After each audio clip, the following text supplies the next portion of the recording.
Hey guys, it's Paige, and recently I've been watching a lot of Arden Rose videos, and I'm not sorry at all.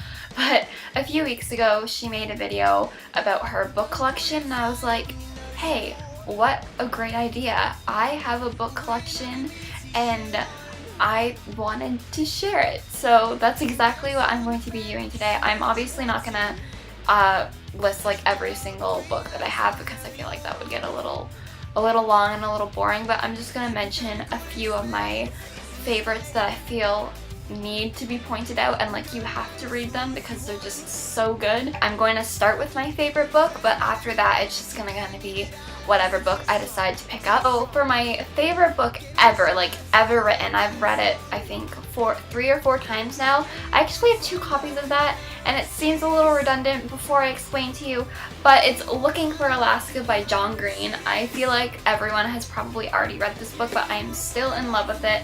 Like I said, I've read it 3 times. It's so good, and obviously I had to get the 10th anniversary special edition. It has, I think, either 20 or 50 extra pages of like deleted scenes and like interviews and like stuff from question and answers from John Green. So I obviously had to get this one because I was like I'm already obsessed with the book. Like, why not splurge a little bit and get the 10th anniversary edition?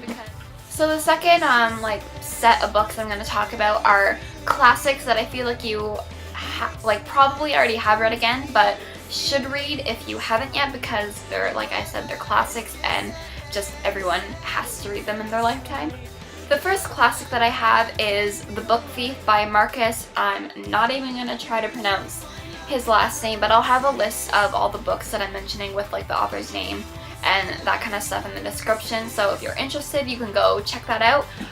But yeah, The Book Thief, I had to read for school and I fell in love with it, so I bought a copy of my own, and I think I've read it another time after that, and I still fell in love with it. It's such a good book.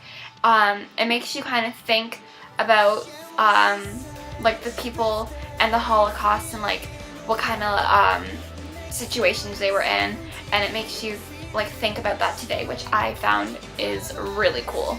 The next book that I have is Great Expectations by Charles Dickens, and I feel like I kind of have the kiddie version of it because if I open it to a page, I'm not sure if you're going to be able to see that, but the writing is like really big print, so I feel like I have just kind of like an easier read version than like the actual book, but regardless, it's still a good book and it's still one of my favorites, and it's just kind of different from anything that I've ever read before. Like, the storyline is obviously different than any other book, but like the way it's written, it's just kind of a lot different than any other book that I read, and I really like that about it. The next book is like the biggest classic I think you can ever name, To Kill a Mockingbird by Harper Lee. I again had to read this for school and fell in love with it again and bought my own copy, and it's just a really good book. It really makes you think about kind of racism and what the circumstances in that like in that sense were like in the 20s, and it kind of like shows you how we've evolved as a society and that kind of thing, and it just kind of really makes you think. And Harper Lee is coming out with a new book soon, and I'm so excited because it's a spin-off of To Kill a Mockingbird, and I absolutely cannot wait, and I think I'm going to cry when it comes out because I'm just that excited.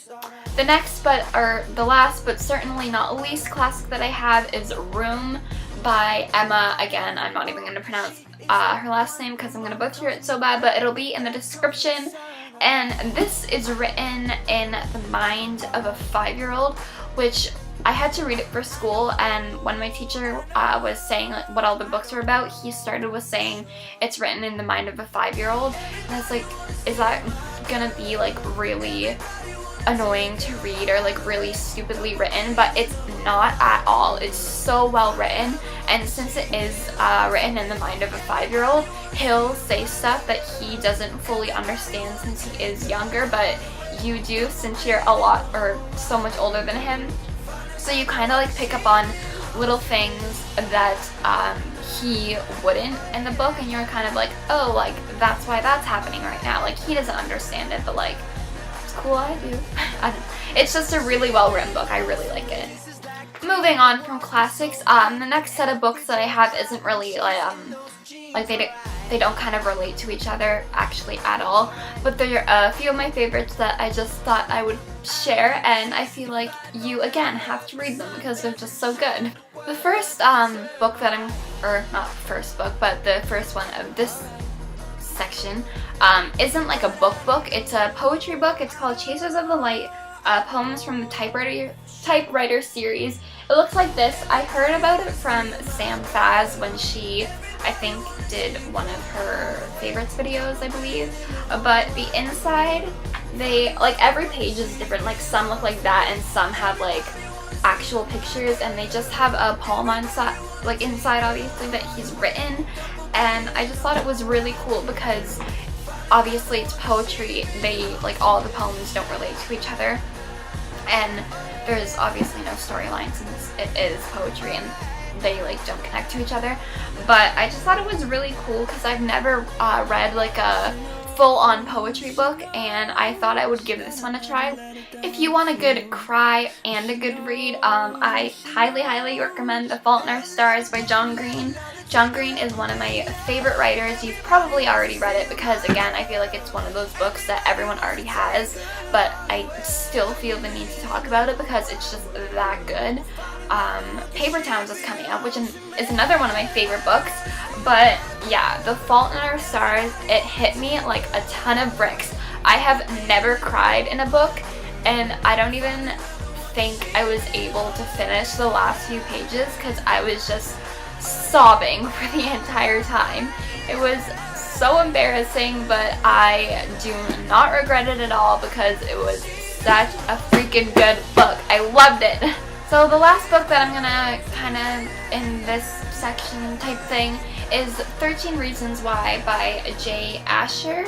And I picked this book up on a whim just because I had nothing else to read and I hadn't really heard anything about it, but it is such a well-written book. I was so impressed. I kind of like went into it reading or like read it with an open mind. Like I didn't know really what it was about. I hadn't heard any kind of like people talking about it. Like my friends had never read it before, I don't think. But so I kind of didn't know what to expect from it writing-wise, but it was so good, and it was really sad, but also really funny at parts, which I think is a really good kind of, I don't know what I'm trying to, I don't know what word I'm trying to like say here, I really don't, but I think it's kind of a good balance to have when it's like super sad at points and super funny at points, and then you kind of mash them together and you get sad parts and funny parts, and you're just kind of like laughing sometimes and then crying other times. It's just a really good book. If you haven't read it, I again highly recommend it. The last 3 books that I'm going to show you are actually a series. It's one of my favorite series. Actually, it probably is my favorite series. It's the I Hunt Killers series by Lyga. It goes I Hunt Killers, Game, and then Blood of My Blood.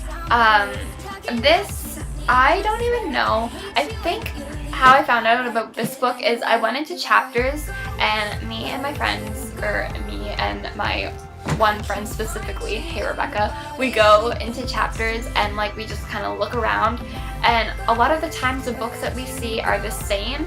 So I had my eye on I Hunt Killers for the longest time, and one day I was like, you know what, I'm gonna get it. I've been looking at it for months. I feel like I am obligated to read it now. And I bought it, I read it, I fell in love with how Barry writes, I fell in love with the storyline, fell in love with everything, and before I knew it, I had finished the series and it was fabulous. So if you haven't read I Hunt Killers, it kind of seems morbid. It really is at times, I'm not gonna lie, there are some gory parts, but if you're kind of like into suspense and mystery, it's a really good book. But that is all the books that I am going to be showing you guys today. I hope you enjoyed this video. If you did, give it a thumbs up and subscribe to our channel to be notified when we upload new videos. I will leave Jade's last video in the description box below so you can go check that out. But I think I am going to go now. I'm honestly probably going to go read the book that I'm currently reading. But I'll talk to you guys later. Bye! Also, I'll leave our Instagrams, Twitters, blogs, and any other social media that we have in the description box below. So if you want to go check us out anywhere else, feel free to do so. I don't know why I've been using like such big hand gestures for this whole video, but I really have. Bye!